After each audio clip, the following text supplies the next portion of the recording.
¿Qué tal? Muy buenas noches. Mi nombre es Laura Patricia Torres Palma. Soy estudiante de la Universidad Virtual del Estado de Guanajuato. Mi número de matrícula es 207605, cursando la materia de Derechos Humanos en el ámbito internacional.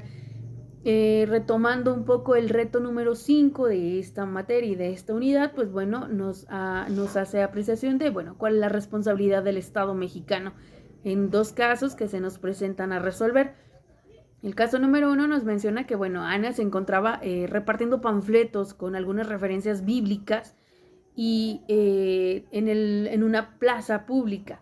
Entonces nos hace mención que, ella es interceptada por un policía de seguridad pública que, le retira, en este caso, se los arrebata, le arrebata los panfletos y, la traslada a la unidad del vehículo por 3 horas. Después de ello, Ana es trasladada a las barandillas de seguridad pública, donde al día siguiente, es liberada, por así decirlo, queda en libertad. Y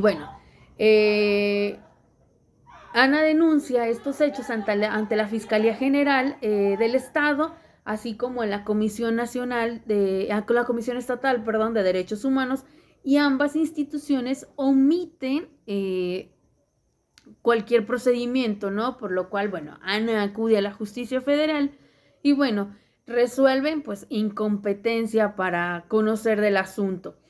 Ana, después de 2 años, presenta su caso ante la Corte Internacional de Derechos Humanos.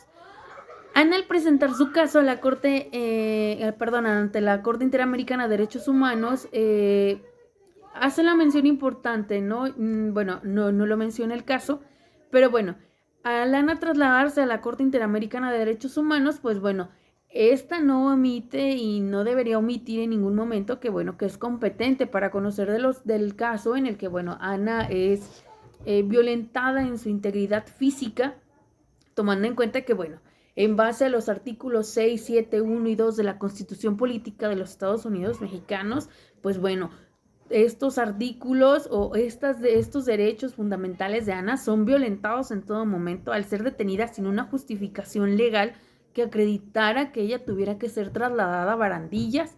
Y obviamente, en base a la Declaración Universal de los Derechos Humanos, Ana se le violentan uno de sus derechos basados en el artículo 1, que nos hace mención obviamente a la libertad, ¿no?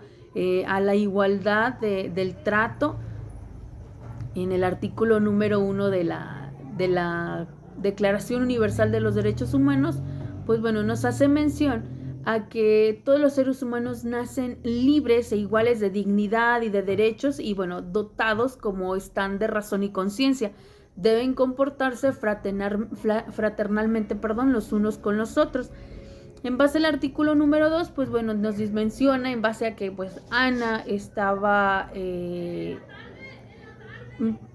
por así decirlo, haciendo una manifestación pacífica en una cuestión religiosa, sobre quizá ofreciendo la religión, ¿no? O buscando una forma de que la gente se acercara a la religión que ella profesa. Y el artículo número 2 de la Declaración Universal de los Derechos Humanos, nos menciona que toda persona tiene los derechos y libertades proclamados en dicha declaración, sin distinción de raza, color, sexo, idioma, religión, opinión política o cualquier índole, origen nacional o social. Además, no se hará distinción de alguna fundada en la condición política, jurídica o internacional del país o territorio en la jurisdicción, ¿no?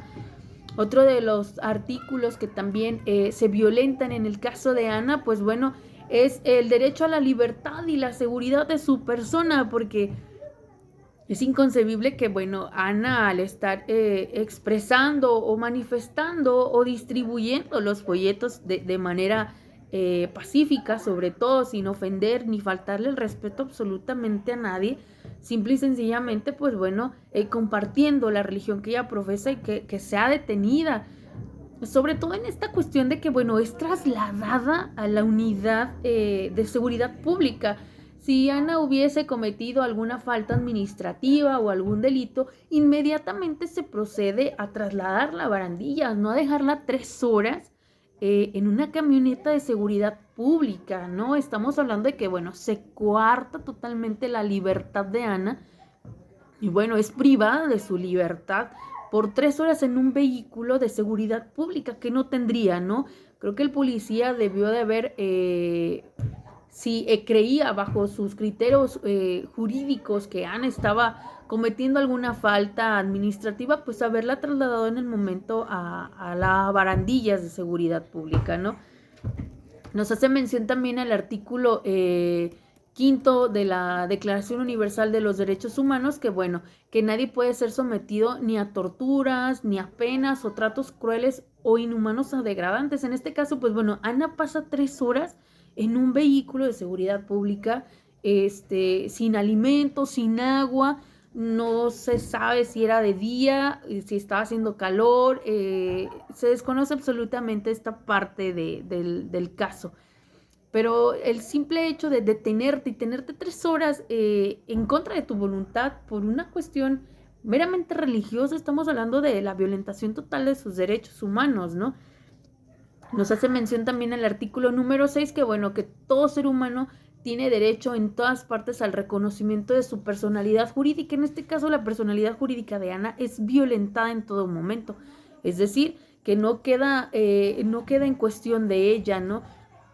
En el artículo 7 también de la Declaración Universal de los Derechos Humanos, pues bueno, nos menciona que todos son iguales ante la ley. ¿A qué me refiero con que todos son iguales ante la ley? Ana, al presentar su denuncia ante la Fiscalía del Estado, el Estado le niega totalmente la posibilidad a Ana de defender aquello que fue transgredido en su persona.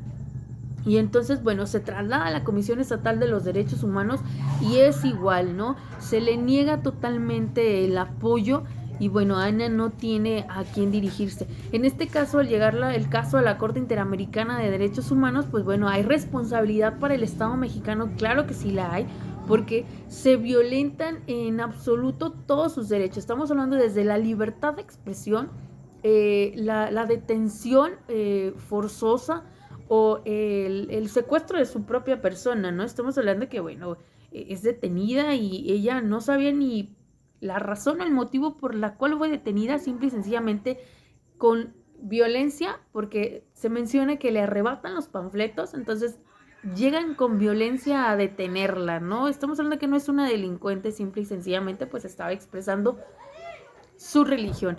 En este caso, creo que la Corte Interamericana de Derechos Humanos debe exigirle al Estado mexicano, en el caso de Ana, que bueno, que se le dé un recurso a estas capacitaciones que se les otorgan a seguridad pública, en donde realmente hay situaciones en las que se compromete más en la cuestión de la seguridad social que en una simple y llana repartición de panfletos con reseñas bíblicas, ¿no?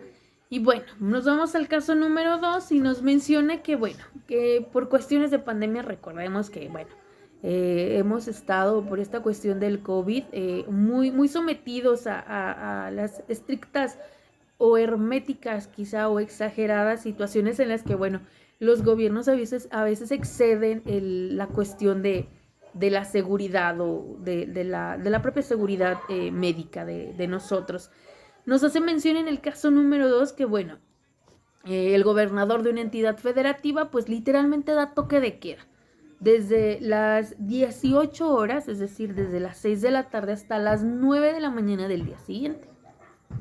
Obviamente, pues bueno, quien hiciera caso omiso a por así llamarlo, toque de queda, pues bueno, iba a ser sancionado, multado con 1,500 pesos a quien infringiera la disposición, porque era un decreto de Estado y pues obviamente por cuestiones de pandemia, según lo establece la Constitución, pues bueno, se deben de tomar las medidas precautorias por una cuestión social médica, ¿no? Entonces, en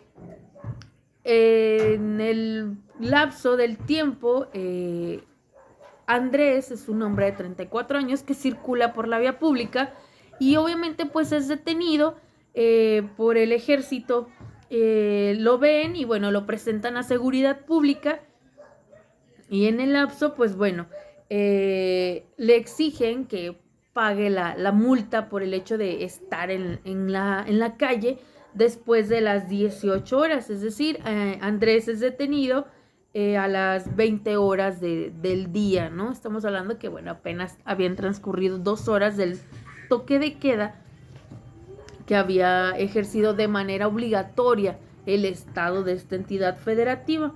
Entonces Andrés argumenta pues que no tiene casa habitación, no tiene familia y pues obviamente mucho menos dinero para pagar la multa.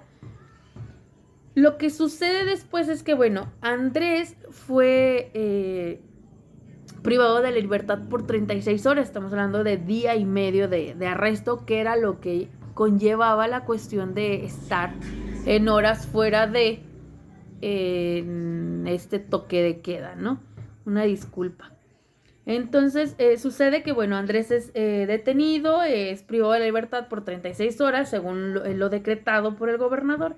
Y bueno, no obstante, después de esto, lo boletinan subiendo las redes sociales como el primer detenido, ¿no? Y lo tipifican así, un sinvergüenza que prefiere negar a su familia con tal de no pagar una multa. Entonces, derivado del anterior, pues bueno, Andrés es localizado por una asociación civil a través de la cual, pues bueno, se plantea su caso en jurisdicción militar y ordinaria hasta ponerse a conocimiento de la Corte Interamericana de Derechos Humanos. El caso llega a la Corte Interamericana de Derechos Humanos por una cuestión de violentación a la persona, ¿no? El artículo primero constitucional establece que, bueno, dentro de sus parámetros legales, pues bueno, Andrés, pues se le violenta la igualdad, ¿no? Se le violentan sus derechos, sus garantías consagradas en la Carta Magna y, bueno, también en la Declaración Universal de los Derechos Humanos. Hablamos en primordial, pues obviamente del artículo 1, del artículo 3, del artículo 5 y 6. Pues recordamos un poco lo que nos menciona el artículo primero, que bueno, todos nacen libres, iguales de dignidad y derechos y dotados como están de razón y conciencia. Obviamente, pues Andrés es una persona que vive en la calle por cuestiones económicas, sociales, culturales y pues bueno, esto le impide ser parte de una sociedad consciente quizá de situaciones que pasan como lo es la pandemia, ¿no? Entonces, así como el artículo 2 menciona que tiene todos los derechos consagrados, tanto en las declaraciones universales como en las constituciones de su país, como en este caso el de México. Y bueno, el artículo 3 de la Declaración Universal de Derechos Humanos nos hace hincapié notablemente que, bueno, la parte del derecho a la libertad y a la seguridad de la persona de Andrés, pues bueno, es transgredida absolutamente al ser, ¿cómo decirlo? Al ser parte de una cuestión de redes sociales y es ofensivo. Lacera totalmente la dignidad de su persona en todos los aspectos porque es expuesto públicamente y no sabemos si Andrés es una persona consciente de la situación, si ha tenido una vida difícil hablando en cuestiones emocionales, psicológicas y yo creo que llegamos al punto en el que no podemos fingir que no pasan las cosas o que actuamos con la razón, los que creemos que estamos dentro de ese círculo de razonamiento, ¿no? Entonces, el artículo 5, pues bueno, nos hace mención que nadie será sometido a torturas, ni a penas o tratos crueles, inhumanos o degradantes. Literalmente a Andrés se le degrada en toda su personalidad jurídica, en sus estados emocionales. Estamos hablando de un daño que a lo mejor Andrés no mide en ese momento, pero bueno, tiene la representación por parte de esta asociación civil que se encarga de defender y mantener al pie sus derechos, sus derechos humanos. Del artículo 6 también nos menciona la parte de la personalidad jurídica, y el artículo 9 nos dice que nadie puede ser arbitrariamente detenido, preso ni desterrado. Obviamente, pues Andrés no concebía esta parte de este toque de queda que el gobernador de esta entidad lanza a su pueblo, por así decirlo. Y bueno, Andrés al permanecer o vivir bajo la jurisdicción de la calle, literalmente, en la vía pública, pues no llega el grado de la conciencia o la razón de decir, ay, estoy haciendo esto mal, no, lo voy a hacer intencional. Realmente Andrés no lo hizo con el afán de ni siquiera de ser sancionado económicamente, ni privado de su libertad, ¿no? Entonces yo siento que el Estado mexicano debe de responder en esta cuestión de la vulnerabilidad de las personas que viven en la calle, ¿no? El artículo 12 de la Declaración Universal de los Derechos Humanos también nos hace una señalización muy importante, ¿no? Y nos narra tal cual que, bueno, nadie puede ser objeto de injerencias arbitrarias en su vida privada, su familia, su domicilio, su correspondencia, ni de ataques a su honra o a su reputación. Toda persona tiene derecho a la protección de la ley contra tales injerencias o ataques. Literalmente, pues bueno, a Andrés se le violentan absolutamente todo lo tipificado en el artículo 12. Absolutamente todo. Entonces, el Estado mexicano debe de comprometerse, y claro que existe una responsabilidad, porque no podemos hacer caso omiso a aquellas personas que no sabemos la razón por las cuales su vida sea así, ¿no?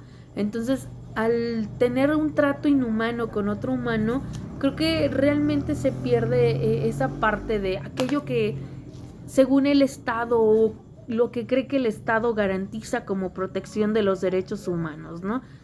Entonces hay que ser muy conscientes de lo que se suscribe o a la letra se señala de la Carta Magna y de las declaraciones de las organizaciones internacionales, ¿no?